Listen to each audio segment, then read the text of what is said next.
Pues como les decía, hoy está con nosotros don Juan Ramón Rayo. ¿Cómo estás, Juan? ¿Qué tal?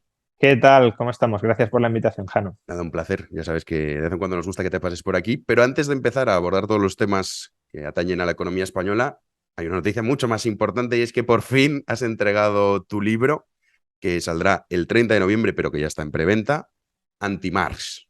Un libro que llevas años trabajando en él, ¿no? Sí, llevo varios años, es verdad que no siempre con una dedicación exclusiva, de hecho yo creo que estuve casi un año sin tocarlo, pero sí, a lo mejor empecé a escribirlo hace 4 años aproximadamente, sobre todo lo más intenso ha sido el último año y medio, y bueno, la verdad que estoy contento con el trabajo final, que seguro que es mejorable en muchos sentidos, pero creo que es un trabajo suficientemente acabado primero para analizar objetivamente o todo lo objetivamente que sea posible, porque al final siempre son interpretaciones, pero todo lo objetivamente que sea posible el pensamiento de Marx y después para tratar de destrozarlo también todo lo que sea posible. Bueno, vamos a dejar el link porque ya está en preventa en la descripción para que ustedes puedan hacer ya su reserva. Sale el 30 de noviembre, son 2 tomos, 1.700 páginas o Bueno, 1.800. todavía no está el paginado terminado, pero sí, rondará, Rondará. rondará por ahí. No creo que llegue a las 2000, pero no se andará muy lejos. Bueno, te estás dejando un poco el look de Mars, ¿eh, Juan? Estás ahí Sí, pero eso, para meterte en el personaje, ¿no? Para eso no ha, escribir. ha sido más que nada porque el trabajo de las últimas semanas no me ha dejado tiempo a mucha cosa. Que a lo mejor también Marx en parte tenía ese look por eso, ¿no? Por Porque eso, Marx, en contra de lo que a veces se dice, no le gustaba trabajar, es verdad, en trabajos que podríamos llamar alienantes, pero sí que trabajaba intelectualmente, muchísimo sí. intelectualmente y Mm, no sí, hacía sí. prácticamente otra cosa que eso. Bueno, pues ahí tienen ustedes ese libro que ya podrán, supongo que habrá mucha más información al respecto de la Sí, vida bueno, de Marx y también la teoría, ¿no? Económica sí, respaldando. eso son notas a pie de página, ¿no? Que nadie crea que esto es un libro donde se va a atacar a Marx No, es o más las bien la ideas de teoría Marx. económica, ¿no? Su teoría. Claro, no se va a atacar a las ideas de Marx en función de la vida del personaje o de la persona, Ujú. pero sí es cierto que en ocasiones Marx intenta hacer una conexión, por ejemplo, de estilo de vida o de condiciones materiales de vida con ideología, o al menos algunos intentan hacer en el marxismo esa conexión, y bueno, pues también entonces es pertinente Claro, abordar. analizar si Marx tenía un estilo de vida proletario que le permitía desarrollar la ciencia proletaria o no, claro. Pero lo que también es pertinente abordar son los presupuestos generales del Estado que ha aprobado el gobierno español. Y ya, bueno, la autoridad fiscal ha dicho que nacen viciados y, bueno, el gobierno ha dicho que a pesar de eso no va a hacer ningún cambio. Uh -huh. ¿Cuál es tu opinión de unos presupuestos que muchas veces nosotros olvidamos que es la ley más importante que aprueba una nación? Porque es la que va a fijar el rumbo a corto y también a medio plazo. Si Uh apruebas -huh. unos presupuestos generales ruinosos, vale, vas a sufrir las consecuencias al corto, pero también al medio plazo. ¿Cuál es tu impresión de estos presupuestos? Bueno, en cuanto a la forma, creo que los comentarios que ha hecho la Autoridad Independiente de Responsabilidad Fiscal, la AIREF, son llamativos, ¿no? Es decir, que nacen viciados y con carencias importantes. Lo dice no tanto por el fondo, sino por la forma, porque el gobierno ha dificultado, ha bloqueado que la AIREF obtenga información para poder evaluar adecuadamente estos presupuestos. Y por eso dice que nacen con carencias importantes, porque no se los ha podido someter a una evaluación en sentido más estricto. Entonces, bueno, si conjugamos esto con esa tensión en la Comisión Europea de no te doy el dinero si no habilitas una auditoría al destino de los fondos, con lo que nos encontramos es con una resistencia numantina de este gobierno, probablemente no solo de este gobierno, pero ahora sí, de manera muy clara con este gobierno, a cualquier tipo de fiscalización, de supervisión de su labor. No les gusta aunque decían que eran el gobierno de la transparencia, no les gusta la transparencia, no les gusta que desde fuera, ya sea la AIREF, la Comisión Europea o la propia ciudadanía, los fiscalicen. Y eso es un problema muy serio en el largo plazo, porque tener un gobierno y unas instituciones de mala calidad que no pueden ser fiscalizadas, que no pueden ser controladas, pues es el caldo de cultivo para la corrupción ilegal, pero también para la corrupción legal. Es decir, prácticas que si bien no son ilegales, sí son moralmente corruptas, como por ejemplo voy a repartir una determinada cantidad de dinero a empresas que me son afines, aunque formalmente superen concursos y demás, o a gobiernos autonómicos que me son afines, aunque esté dentro de mi discrecionalidad cómo repartir los fondos, ¿no? Entonces, si todo eso es complicado de controlar, si es complicado de controlar por qué se reparten los fondos de una determinada manera y no de otra, pues el gobierno se descontrola, y un gobierno descontrolado es un gobierno peligroso. Eso en cuanto a la forma. En cuanto al fondo, creo que la filosofía de estos presupuestos, que es coincidente con la de los anteriores, sobre todo con los presupuestos, bueno, los que hubo, ¿no? Porque hasta entonces estaban los de Montoro, pero con los presupuestos post-pandemia, es que durante la pandemia hubo un crecimiento brutal del tamaño del Estado, que incluso a lo mejor se podía llegar a justificar por razones coyunturales. Pues hay mucho más gasto sanitario, hay que hacer frente a políticas de mantenimiento de ingresos para los trabajadores que se queden forzosamente en el hogar. Bueno, pues uno puede decir que estamos ante una emergencia y aumenta el gasto, no hay otra. El problema es que ese incremento del gasto extraordinario se ha convertido en ordinario.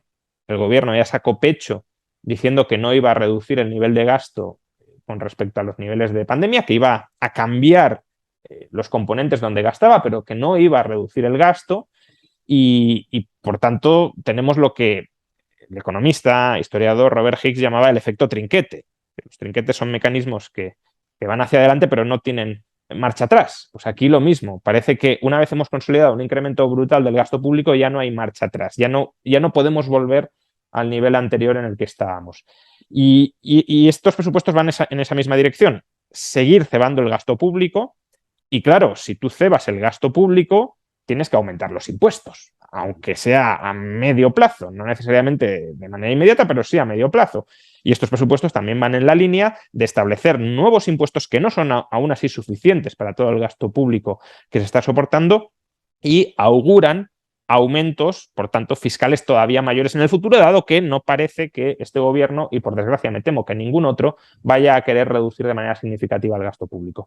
Y aún hay otro componente del fondo de los presupuestos que creo que merece mención, y es, no solo está aumentando el gasto público, sino qué tipo de gasto público está aumentando. Y en concreto, el gasto público nuclear que está aumentando es el gasto en pensiones.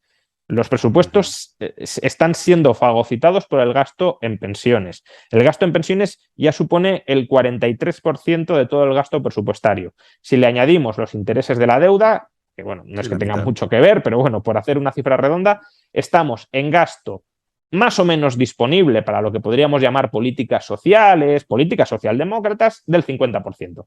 La mitad del presupuesto se lo come automáticamente las pensiones y los intereses de la deuda. Y es en la otra mitad donde se puede hacer algo de política social, que tampoco, porque ¿cuánto han aumentado el gasto en becas, por ejemplo? Pues unos pocos cientos de millones de euros. Y digo pocos porque no porque sea una cantidad pequeña, sino porque si lo comparamos con lo que ha aumentado el gasto en pensiones, que son prácticamente 20.000 millones de euros, pues claro, aumentar el gasto en becas en 300 millones de euros frente a 20.000 millones de euros de aumento del gasto como consecuencia de la revalorización al IPC de las pensiones, que no estoy diciendo que gastemos en pensiones 20.000 millones, sino que el incremento consolidado del gasto en pensiones de este año, consolidado para todos los años a partir de ahora, es de cerca de 20.000 millones. Pues claro, 300 versus 20.000 pues no da para mucho para cuidar a esa población joven, que supuestamente es una de las prioridades del Partido Socialista, pero en realidad la prioridad son los votos, son los 10 millones de votantes pensionistas, claro está. De hecho, presentaron los presupuestos diciendo que había un gasto público récord, y es cierto, un gasto público récord. Y se hablaba también del gasto social. Ya sabemos que el lenguaje importa y entonces se reviste, ¿no? Es un gasto social. Entonces, automáticamente, pues obviamente la mayoría de la población no va a ver en qué se gasta el dinero ni se pone a leer los presupuestos generales del Estado.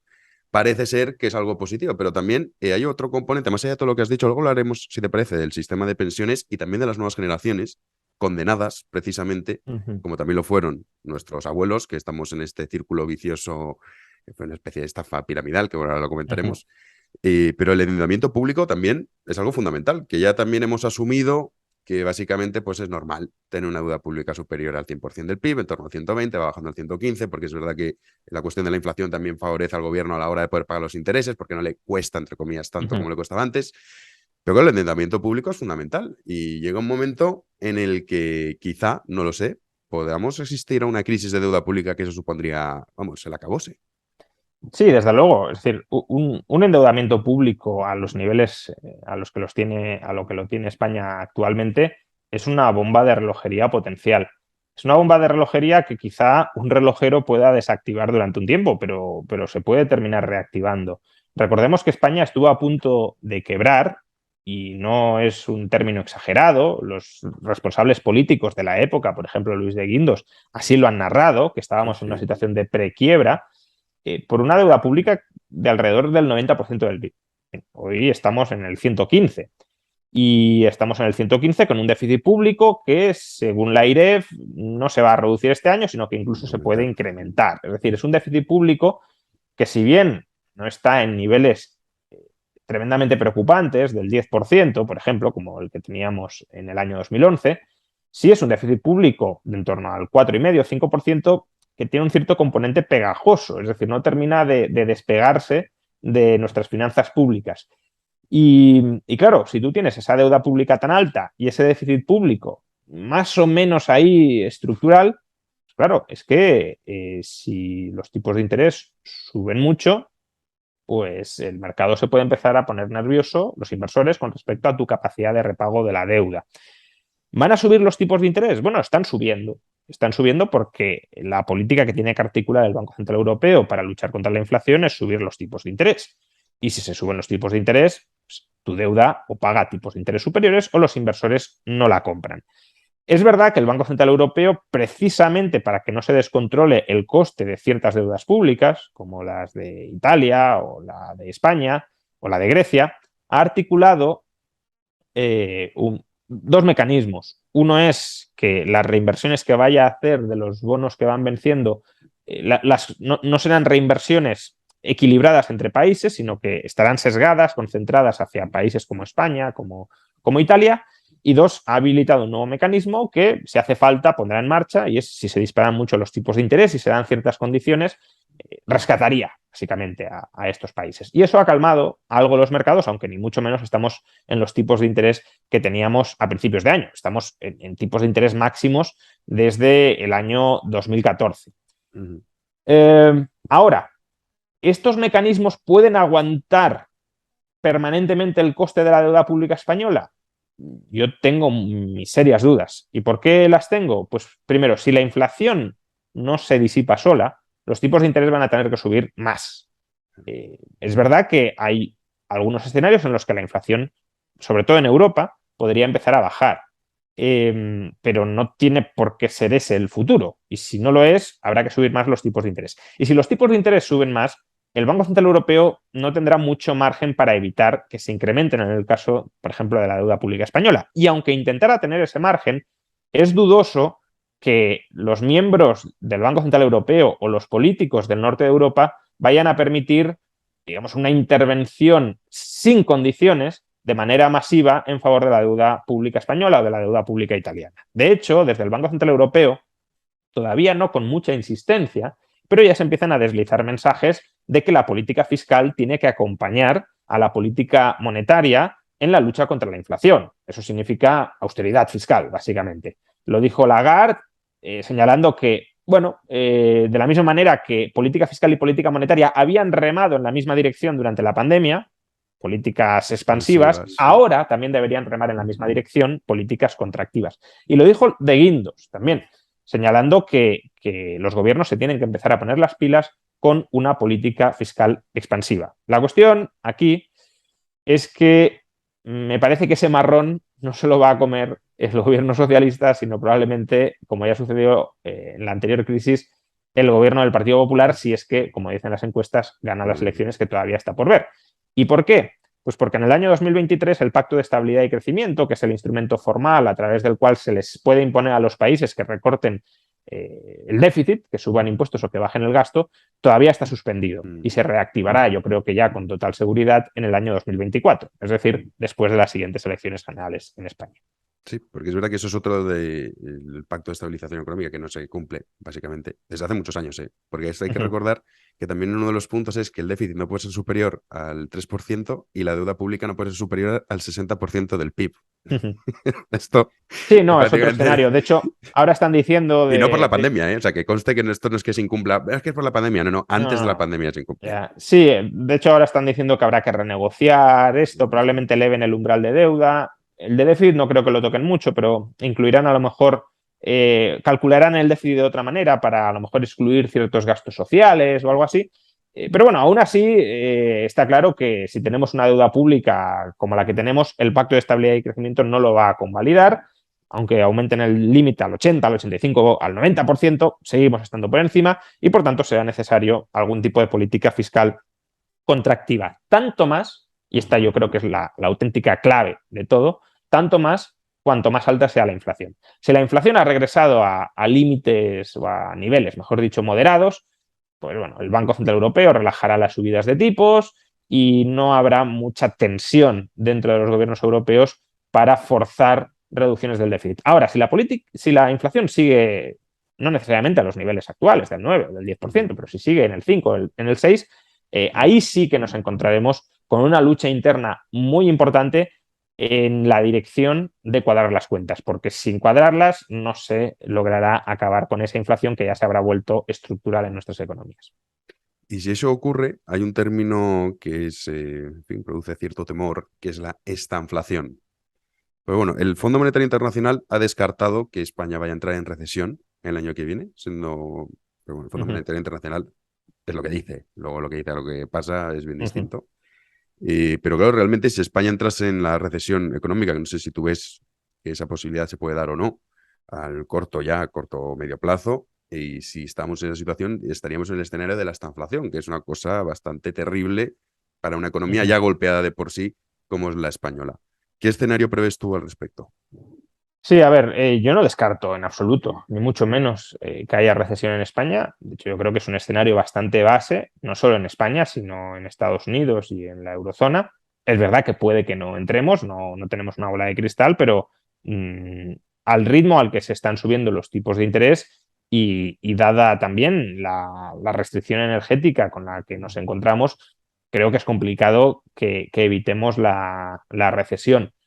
Quizá podríamos evitarlo si tuviéramos una temporada turística muy buena, que en parte puede ser independiente de los fenómenos anteriores, pero en parte también es dependiente, porque si el resto del mundo entra en recesión probablemente viaje menos. Por lo tanto, es difícil, obviamente, saber qué va a pasar, pero esto de descartar que España entre en recesión, creo que es mucho decir. Otros analistas, otros organismos sí esperan, por ejemplo, recesión durante el próximo año.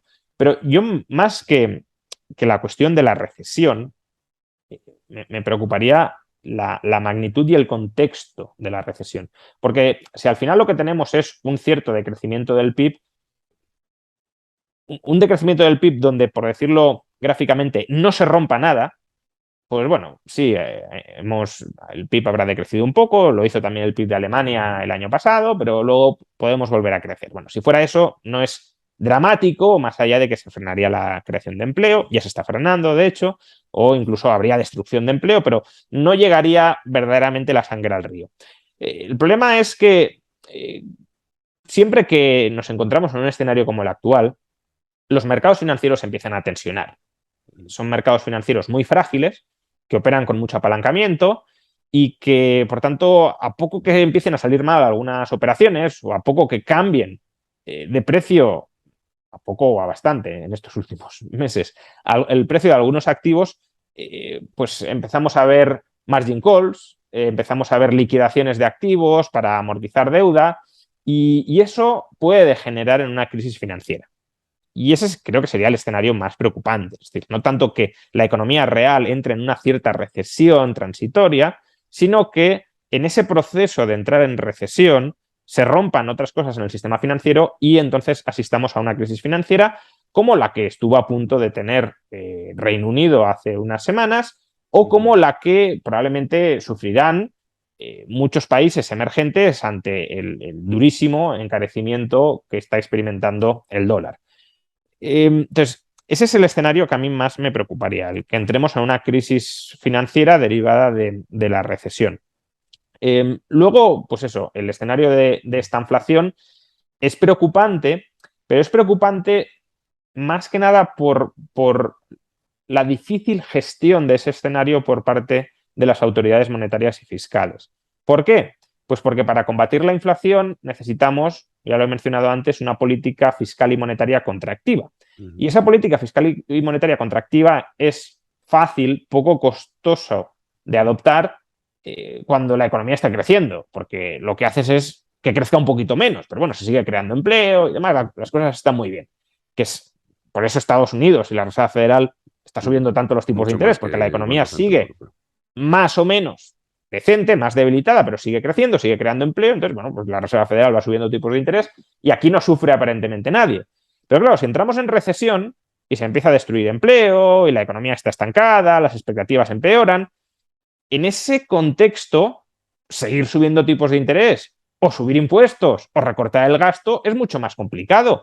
Pero si la inflación te mandata que tienes que hacer eso y no lo haces, precisamente por la coyuntura de la economía real, pues se te puede consolidar un escenario inflacionista que solo puedas curar en el futuro con mucho más daño del que tendrías que haber aplicado hoy, que es lo que pasó en los años 70, básicamente. Entonces, claro, el escenario esta inflacionista a mí me preocupa más por eso que por el hecho de decir, tenemos circunstancialmente inflación y la economía circunstancialmente está decreciendo. Si me dijeras, mira, entramos en esta inflación a mediados de 2023 y en 2024 ya ha desaparecido la inflación y volvemos a crecer. Pues bueno, pues vale, anecdótico, mucho empobrecimiento y demás, Sí, pero bueno, pero circunscrito temporalmente. El problema son las dinámicas que todo eso puede desatar.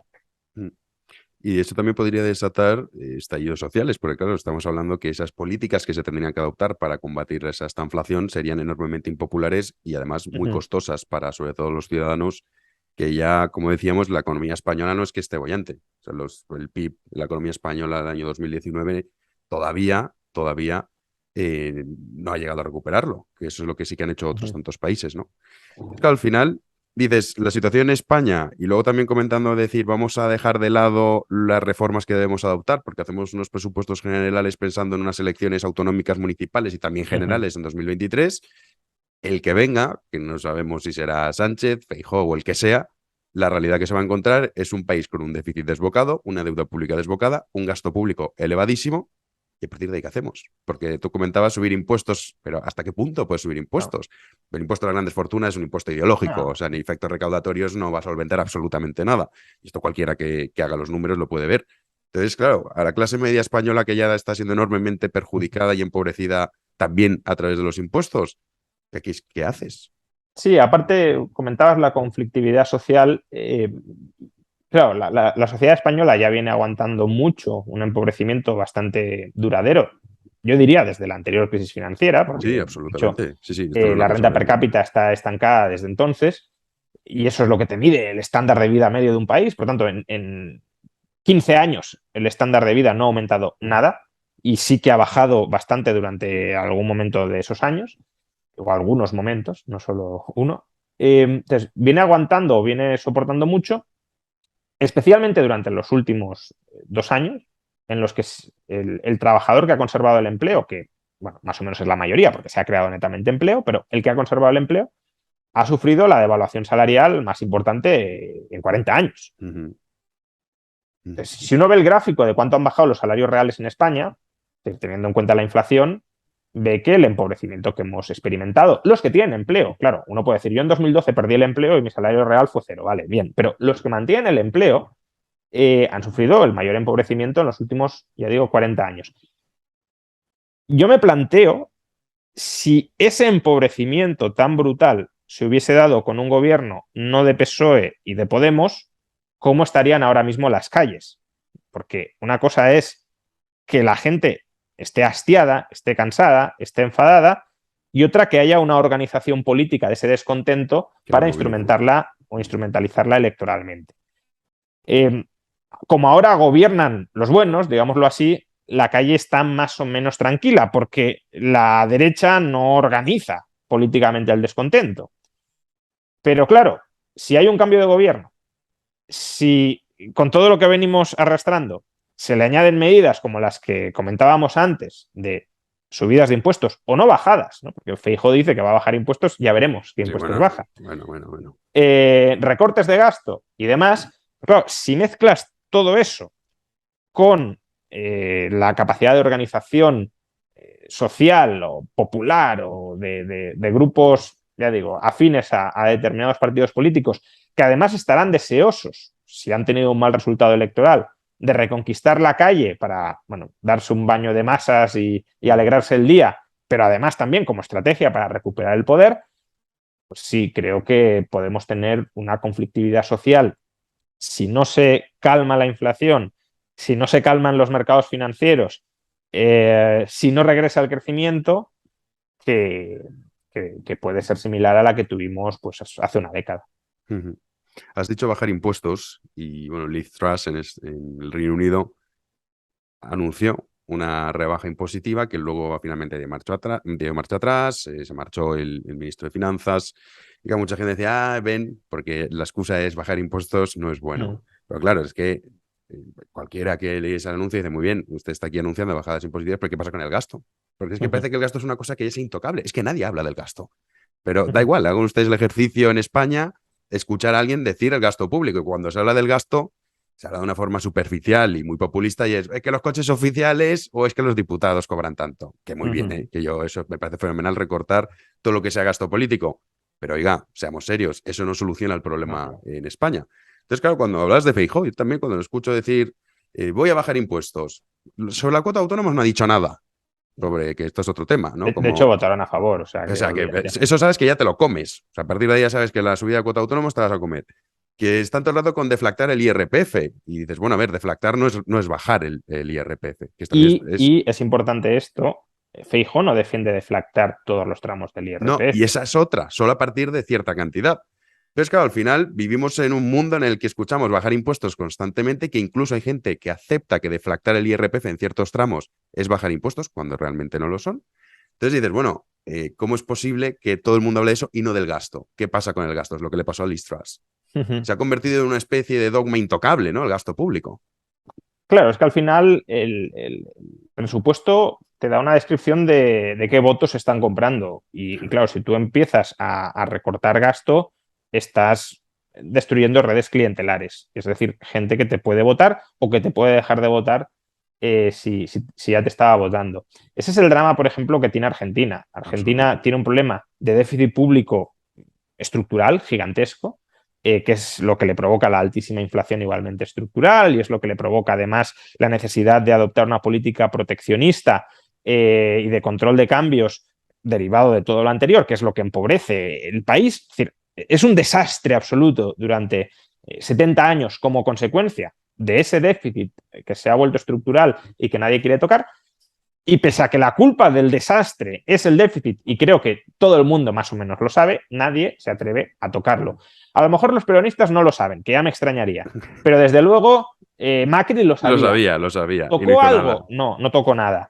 Ya veremos si Milei, en caso de que llegue al poder, él sí quiere tocarlo, pero ya veremos si tiene la capacidad política para tocarlo, ¿no? Entonces, si caemos en la trampa, y estamos, yo creo que ya en ella o muy cerca de caer, de que el apoyo electoral que pierdes por recortar es muy superior al que ganas por recortar, muy superior, no un poquito, sino muy superior, es decir, que cualquiera que haga las reformas necesarias netamente pierde las elecciones, yo creo que entramos en la trampa de la argentinización, con la salvedad de que quizá Europa nos pudiese imponer esas reformas, como se las impuso Zapatero, tú pierdes las elecciones, pero lo haces. Pero Europa mismo también ha ido cambiando y hoy tiene una actitud que no es la que tenía hace 10 o 12 años. Por tanto, tampoco habría que confiar demasiado en Europa más allá de para las cosas más grotescas, ¿no? Eso probablemente sí lo frene, pero el rigor presupuestario que imponía Europa hace 12 años no es el actual. Veremos también hasta cuándo Europa puede mantener esa postura. Es decir,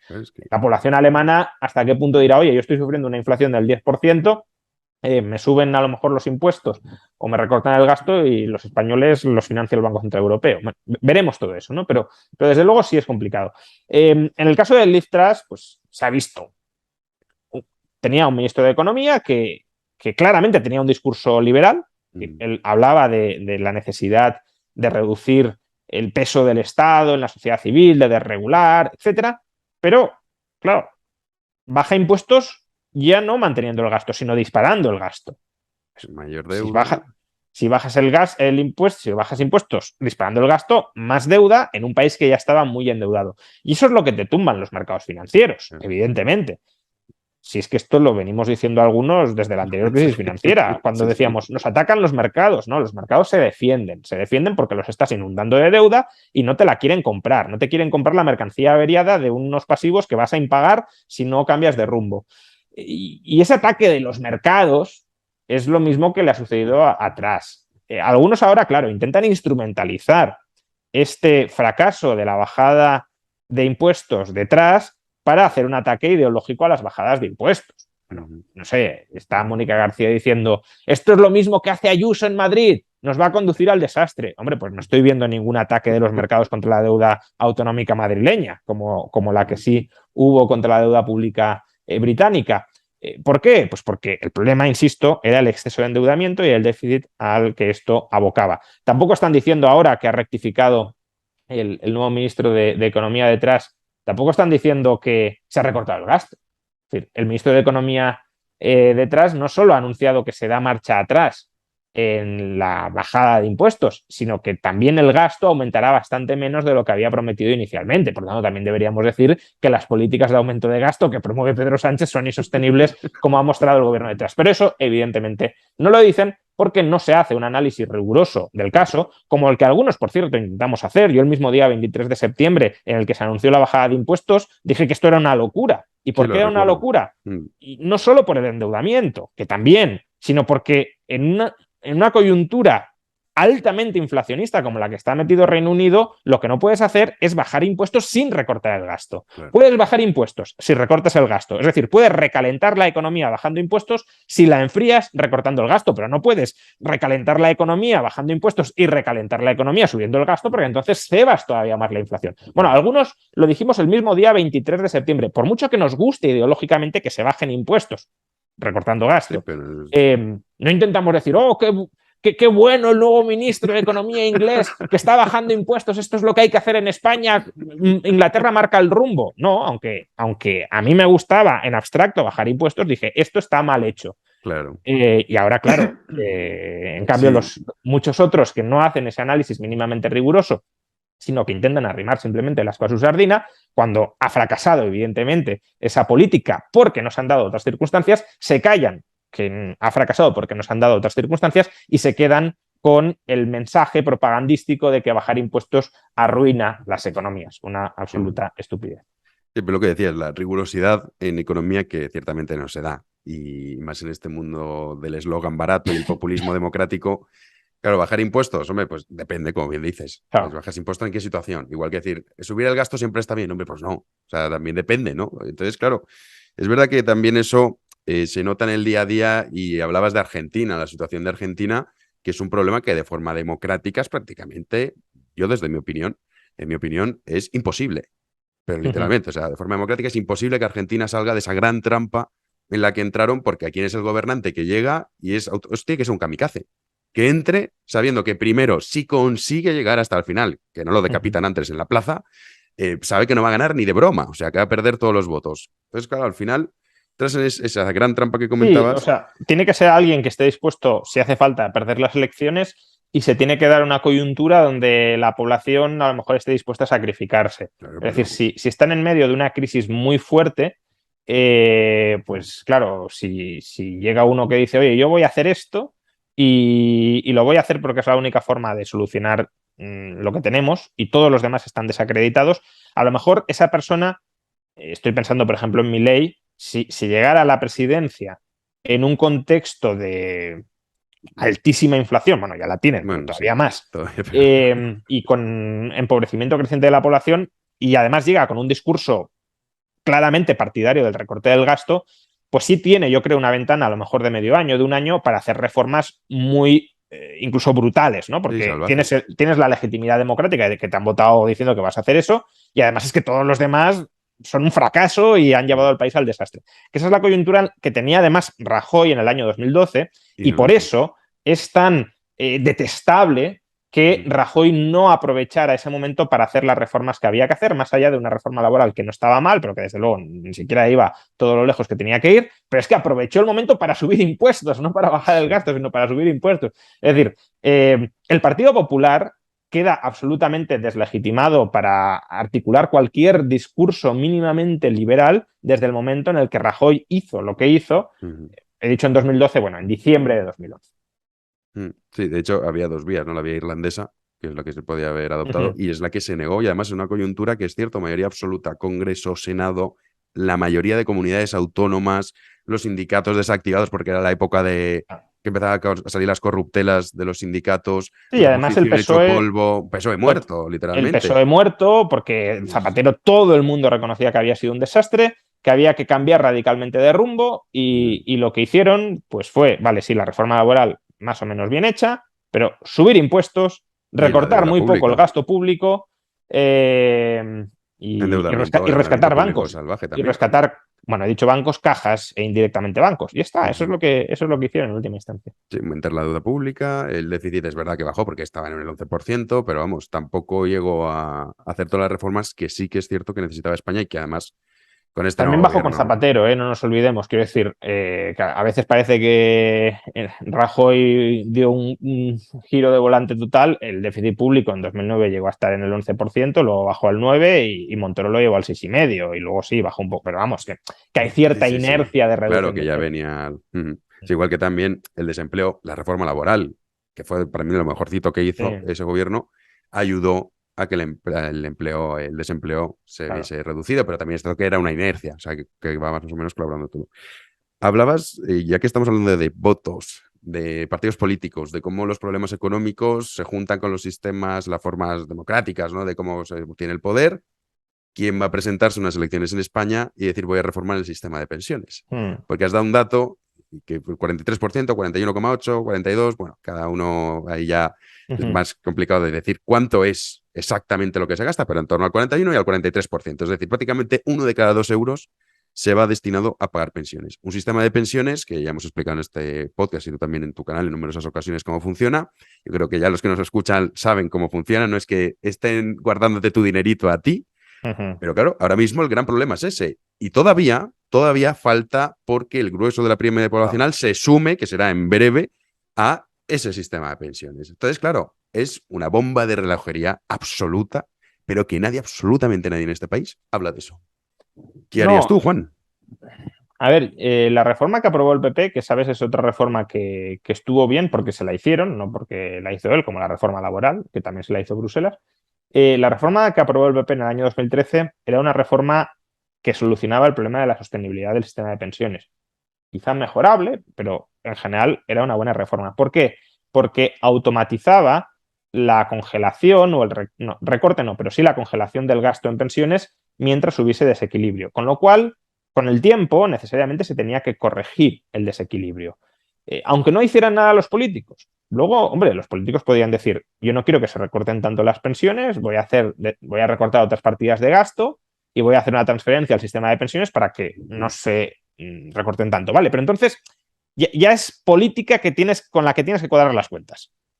Pero si tú no haces nada, como no está haciendo nada este gobierno, pues automáticamente ya se establecían recortes para que se cuadraran. Ese automatismo se lo cargó Escrivá. Se lo cargó Escrivá porque Escrivá cree que en el sistema de pensiones no hay ningún problema serio. Y Bueno, pese yo a que... ahí discrepo. Escribano lo sabe, que es lo peor, Ah, porque bueno, Escribano es tonto. Escribano es que no es Garzón. O sea, no es Garzón que eres tonto. No, no. O sea, Escribá sabe de lo que habla, lo cual es todavía peor, porque él sabe que está haciendo las cosas sí, mal. sí y no. Es decir, eh, yo creo que él concibe, no puede ser de otro modo, que puede haber un problema muy serio en el sistema de pensiones futuro, pero creo que también ha llegado a un punto de autoengañarse, porque si tú manipulas los numeritos que metes en el modelo Ah, bueno, claro, eso sí. suficientemente, pues el modelo te da un resultado que a lo Que mejor se no es parece tan a lo que tú malo. quieres. Y es verdad que si tú dices, hombre, pues yo creo que todo esto va a salir bien, pues al final a lo mejor el desastre no es tan grande. Y Escribá cree que todo va a salir a pedir de boca, a pesar de que los numeritos tenían que empezar a evolucionar de una manera en la que no están evolucionando. Por ejemplo, la tasa de natalidad en España, según Escribá, ella tendría que estar remontando y, si no recuerdo mal, en torno a 1,4 hijos por mujer. Bueno, sigue cayendo y está en mínimos. Bueno, mínimos fue 2021, pero bueno, está prácticamente al mismo nivel que en 2021, mínimos históricos. Entonces, bueno, según Escrivá, va a llegar casi a 2 hijos por mujer en el año 2050. A ver si es verdad, pero claro, si eso no pasa, pues ya los numeritos del modelo no cuadran. Y luego, pues otra hipótesis es que van a entrar en nuestro país 10 millones de inmigrantes durante los próximos 30 años, es decir, 300.000 nuevos inmigrantes de media cada año. Yo soy muy pro inmigración. La cuestión, de todas formas, es, ¿vamos a poder digerir en tan poco tiempo? Es decir, vamos hacia una situación de sostenibilidad social si entran 10 millones de inmigrantes y con qué cualificación. Es decir, no es todo tan sencillo como decir entran 10 millones de inmigrantes y el problema está solucionado. Dependerá a lo mejor de qué tipo de inmigrantes, de cómo se integren, de qué cualificación tengan, que no digo que solo tengan que entrar inmigrantes cualificados, que esto muchas veces se entiende mal. Necesitamos inmigrantes de todo tipo, porque si solo entran cualificados, hay muchas ocupaciones básicas que se quedan desatendidas y con las que no se genera riqueza. Pero claro, si solo entran no cualificados, pues tampoco la productividad por ahí va a aumentar mucho, los salarios no van a crecer mucho, las bases de cotización tampoco. Entonces, si todo eso no pasa, los cálculos que hace Escrivá no valen absolutamente para nada y perfectamente pueden no pasar o no pasar tanto como está pronosticando Escrivá. Y por tanto, podemos ir perfectamente, creo que es el escenario base, hacia esa bomba de relojería de la que hablabas, sin tener ningún mecanismo automatizado que aplique recortes. Porque uno puede decir como Escrivá, yo soy muy optimista sobre el futuro. Creo que no va a llegar la sangre al río. Bueno, pues si no llega la sangre al río, tú tienes un sistema que en caso de que haya desequilibrio recorta automáticamente, pero si no hay desequilibrio, pues no se recorta. Claro, Claro, pero si tú te cargas el mecanismo que ejecuta recortes automáticos si hay desequilibrio porque dices que no lo va a haber, o bien, como decías, no te crees que no va a haber desequilibrio y te lo cargas para que no haya recortes, o pues, simplemente no te gusta el mecanismo y te estás jugando todo a una carta, y es, si salen las cosas bien, pues fantástico, si salen mal, nos hundimos. Parece que en eso Europa ahora sí le está presionando algo para que introduzca algún automatismo en los recortes.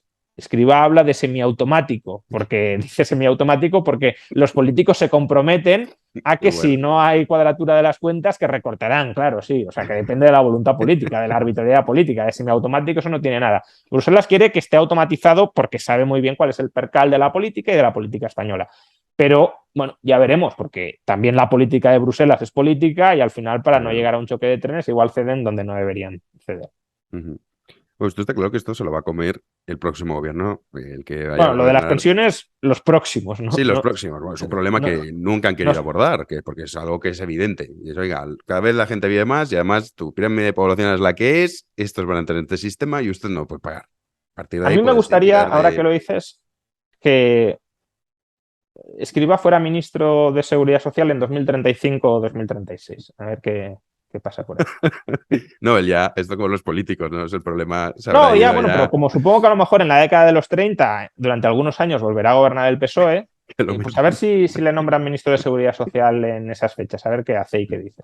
Pero tú en el sistema de pensiones, ahora realmente las nuevas generaciones estamos condenados a pagar más impuestos para sostenerlo en gran medida ese sistema de pensiones. Que claro, es un tema complicado porque la gente mayor la han estafado. Dicen, no, usted pague, no Ujú, se preocupe, que cuando usted se jubile yo le voy a dar el dinero. Y claro, estás en ese círculo que nosotros también estamos ahora metidos, ujú, nuestros hijos estarán metidos y así constantemente, hasta que alguien diga, esto se acabó. Porque ujú. aquí también hay veces que hablo con economistas que podemos denominar liberales, que defienden el sistema de pensiones actual diciendo que bueno, que en realidad si consiguiésemos tener pleno empleo, cosa que no hemos conseguido nunca en democracia, Ujú, entonces sí que se podría sostener, pero tú has dicho también otro dato que es muy interesante. Cuando hablamos de los inmigrantes, ¿qué sueldos tienen esos inmigrantes? ujú, Porque claro, si la base de cotización, como bien decías, es muy baja, tampoco te soluciona el ujú. problema, ¿no?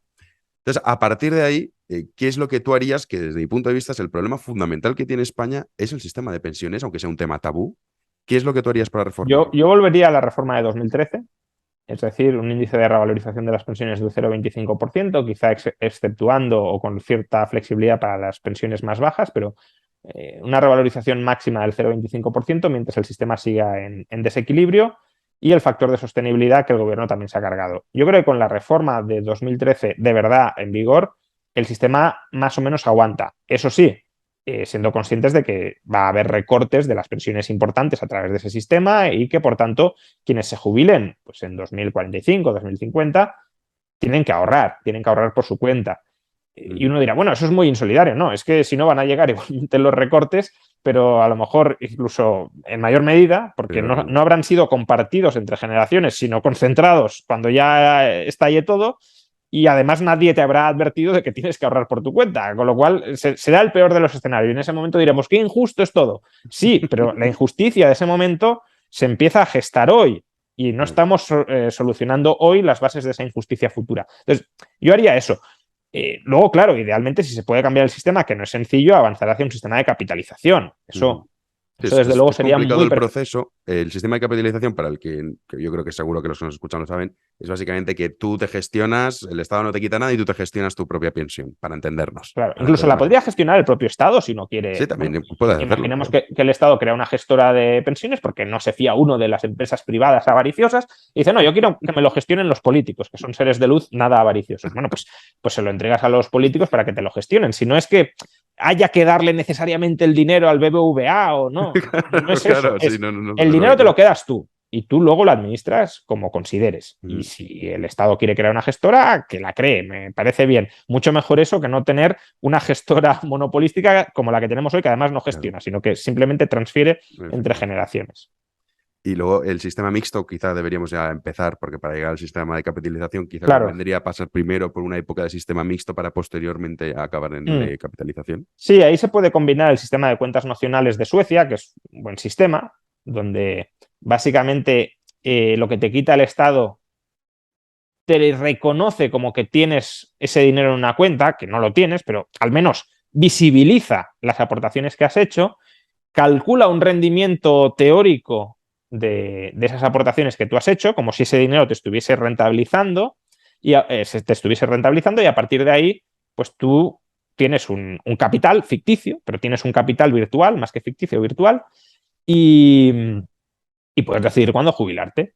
Imaginemos que tienes acumulado por aportaciones y por la rentabilización teórica 300.000 euros y el Estado te dice, bueno, con un capital de 300.000 euros te sale una pensión de 600, 650 euros al mes, 700. ¿Te quieres jubilar ahora? Pues me jubilo, aunque sean a los 62 años o a los 60, si yo ya tengo ese capital acumulado y me contento con la pensión que se deriva de ese capital acumulado, pues ya me puedo jubilar. Que digo, no, quiero más. Llego a los 70 y me sale una pensión, o sea, un capital a lo mejor de 600.000 y me sale una pensión de 1.500 euros. Digo, no, quiero todavía un poco más. Pues puedes seguir trabajando. Que no, pues me jubilo ya. Es decir, da mucha más autonomía a la persona, aparte de volver el sistema más transparente de cuánto ha aportado cada uno y qué relación hay entre lo aportado y lo recibido. Entonces, eso sería una base más o menos buena para complementándola con el ahorro privado. Yo tengo ahorro público, que no es ahorro porque no está ahí, pero bueno, la ficción de ahorro público claramente delimitada, más ahorro privado que sí está ahí, y con los dos me compongo mi pensión. En la medida en que vaya ganando peso el ahorro privado y perdiéndolo, no necesariamente porque baje, sino porque pierda peso relativo frente al privado, pues el sistema público se podría ir desmantelando, podría ir muriendo por sí mismo, sin necesidad de cerrarlo, simplemente porque sí. Imaginemos que ahora la pensión es 70% pública, 30% privada. Y luego en 20 años es 50 pública, 50 privada. Y luego en 60 años 30 pública y 70 privada. Y luego 10 pública y 90 privada. Bueno, pues claro, cuando ya te quede un 10% pública, pues dices, oye, o es irrelevante claro. o puedes cerrarlo. Pero claro, ahora mismo no. Sí, porque son reformas que se tienen que adoptar ya. Bueno, para sí, claro. salvar a los que están naciendo ahora. Sobre todo las de las pensiones es que son a muy largo plazo. Claro, y no hay, es que ni siquiera se comenta. Es el gran tema tabú y pasarán las elecciones, lo veremos, nadie dirá nada, todo el mundo dirá, sí, bajamos impuestos, que suena fenomenal, recortamos el gasto político y del gasto real y el problema estructural, nadie lo abordará porque son votos y al final pues esto es lo que hay en democracia. Pues nada, Juan Ramón, oye, cuando salga tu libro, si tienes a bien, te pasas por aquí y comentamos y nos centramos en esa obra que, repito, dejo el enlace en la descripción porque está ya en preventa, sale el 30 de noviembre, Anti-Marx, que es la crítica de Juan Ramón Rayo al no a la persona, que esto también conviene aclararlo, Ujú. sino a sus teorías y económicas principalmente, Sí, evidentemente. porque además el título puede parecer que es contra la Claro, persona, sí, y no puede es ser que así, ¿eh? sea y no O lo sea, es, no lo es, no lo es. el título está inspirado en el Anti-Düring, que es una obra de Engels contra un teórico socialdemócrata alemán de la época que criticaba a Marx, y es una crítica a la obra de Düring, aunque se lo conozca como el Mm. Anti-Düring. Entonces, anti-Marx es ese guiño contra la obra intelectual de Marx, que aún así Marx diría que es también una crítica a la persona porque la obra forma parte de la persona, pero bueno, no es a la persona tal como lo solemos entender. Sí. Bueno, pues te invitaremos para que hablemos solo exclusivamente de esa obra que, bueno, seguro que tiene muchísimo éxito. Y ya vuelves con los vídeos, ¿no? Porque has estado así esta Sí, semana, sí, ya, que estabas ahí, que subías ya estamos en entrevistas y marcha. tal, pero no estabas con tu Ahora ya, veámoslo. ya, No, no, ya volvemos al hábito de al menos intentar un vídeo diario. que no es sencillo, ¿eh? Claro. No, no, no. Pero bueno, Esto, sí, se intenta y muchas veces se consigue. sí. La voluntad muchas veces hace estos milagros. Pues nada, Juan, muchísimas gracias y un placer tenerte aquí y nos vemos pronto. Fantástico, un placer, Jano. Hasta otra. Un abrazo.